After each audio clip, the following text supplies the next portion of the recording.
Sir বলছি যে MTS এর পরীক্ষা তো সামনে আছে, যদি আপনি একটা এবং ঋতিকা ম্যামকেও যদি সম্ভব হয় আর কি, ঋতিকা ম্যামকে নিয়ে একটা স্পেশাল সায়েন্সের ক্লাস নিয়ে নিন এমটিএস পরীক্ষার্থীদের জন্য। আমরা নিচ্ছি তো সায়েন্সের ক্লাস। আচ্ছা।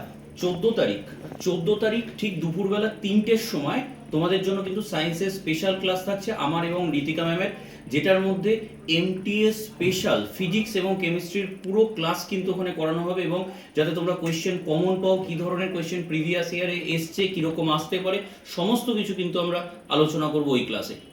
তো দেখো, তোমাদের 14 তারিখ দুটোর সময়, 14 তারিখ কটার সময় ক্লাস? তিনটের সময়। 14 তারিখ 3টের সময় ক্লাস থাকছে। আর 13 তারিখ 4টের সময় অলরেডি একটা ক্লাস কিন্তু নিচ্ছেন আমাদের রিজনিং টিচার সৌমা ম্যাডাম। আর 15 তারিখ আমি এবং অয়ন্তিকা ম্যাম দুটো থেকে একটা ক্লাস নেব, এটাও এমটিএস পরীক্ষার জন্য কিন্তু হেল্প করবে এই ক্লাসটা। তো সবাই চলে এসো জয় স্যারের এবং ঋতিকা ম্যামের ক্লাসে 13 তারিখ ঠিক 3টের সময়। 13 তারিখ নয়, 14 তারিখ। আমাদের ক্লাসটা হচ্ছে 14 তারিখ। আচ্ছা, 14 তারিখ 3টের সময়, 13 তারিখ 4টের সময়, আর 15 তারিখ 2টোর সময়। 3টে ক্লাস থাকছে এমটিএস পরীক্ষাকে কেন্দ্র করে।